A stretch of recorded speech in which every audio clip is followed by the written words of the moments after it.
नमस्कार दोस्तों, आज हम अंतर्राष्ट्रीय व्यापार के बारे में बात करेंगे।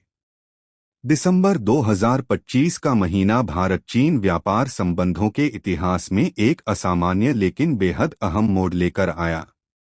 ऐसे समय में जब दोनों देशों के बीच राजनीतिक और रणनीतिक तनाव पूरी तरह समाप्त नहीं हुए हैं, भारत के वाणिज्य मंत्रालय के ताज़ा आंकड़े बताते हैं कि भारत के चीन को किए गए निर्यात में साल दर साल आधार पर 67.35% की जबरदस्त बढ़ोतरी दर्ज की गई है। यह बढ़ोतरी सिर्फ एक व्यापारिक आंकड़ा नहीं है, बल्कि वैश्विक आर्थिक संतुलन, सप्लाई चेन और भारत की बदलती औद्योगिक क्षमता का संकेत भी मानी जा रही है।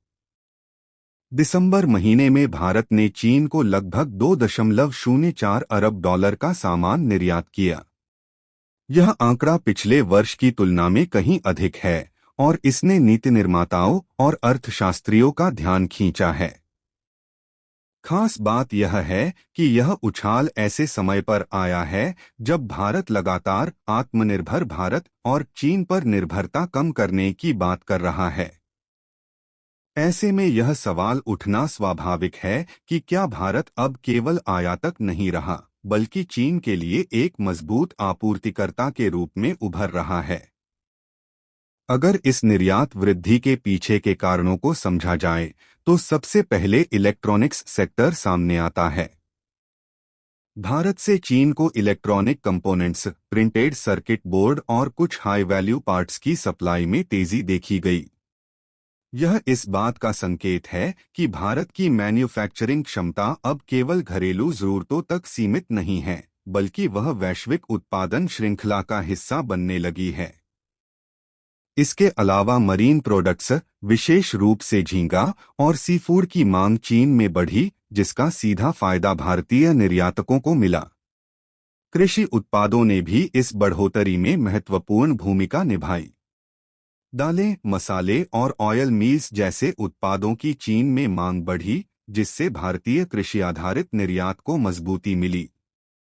वहीं धातु और खनिज क्षेत्र में एल्यूमिनियम और कॉपर से जुड़े उत्पादों की सप्लाई ने भी निर्यात आंकड़ों को ऊपर खींचा। इन सभी सेक्टर्स की संयुक्त भागीदारी ने दिसंबर में यह रिकॉर्ड उछाल संभव बनाया। लेकिन इस कहानी का दूसरा पहलू भी उतना ही महत्वपूर्ण है। जहां भारत का चीन को निर्यात तेजी से बढ़ा, वहीं चीन से भारत का आयात भी बढ़ता रहा। दिसंबर महीने में भारत का चीन से आयात लगभग 11.7 अरब डॉलर तक पहुंच गया, जो करीब 20% की वृद्धि को दर्शाता है। इसका अर्थ यह है कि भारत अब भी इलेक्ट्रॉनिक्स, मशीनरी, केमिकल्स और औद्योगिक कंपोनेंट्स के लिए चीन पर भारी रूप से निर्भर है। यही कारण है कि अगर पूरे वित्त वर्ष अप्रैल से दिसंबर 2025 की तस्वीर देखी जाए, तो असली चुनौती सामने आती है। इस अवधि में भारत का चीन को कुल निर्यात लगभग 14.24 अरब डॉलर रहा, जबकि चीन से आयात लगभग 95.95 अरब डॉलर तक पहुंच गया।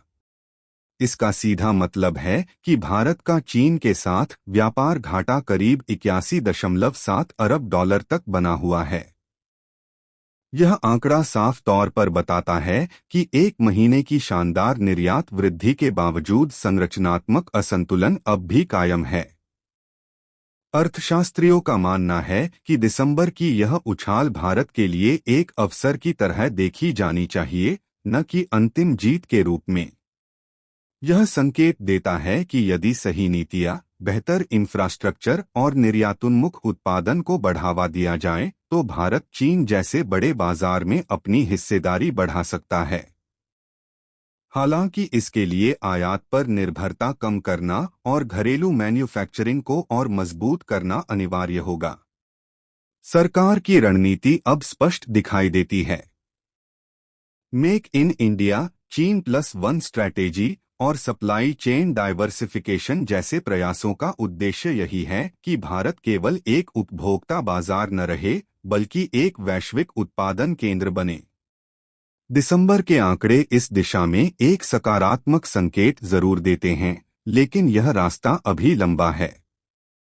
अंत में दिसंबर 2025 का यह निर्यात डेटा भारत चीन व्यापार संबंधों में एक चेतावनी और एक संभावना दोनों को साथ लेकर आता है। चेतावनी इसलिए क्योंकि व्यापार घाटा अब भी विशाल है और संभावना इसलिए क्योंकि भारत की निर्यात क्षमता बढ़ रही है। आने वाले महीनों में यह देखना दिलचस्प होगा कि क्या यह उछाल एक अस्थायी आंकड़ा साबित होता है या भारत वाकई चीन के साथ व्यापार संतुलन की दिशा में ठोस कदम बढ़ा पाता है। अगर आपको यह वीडियो पसंद आया तो कृपया सब्सक्राइब करें और कमेंट करें।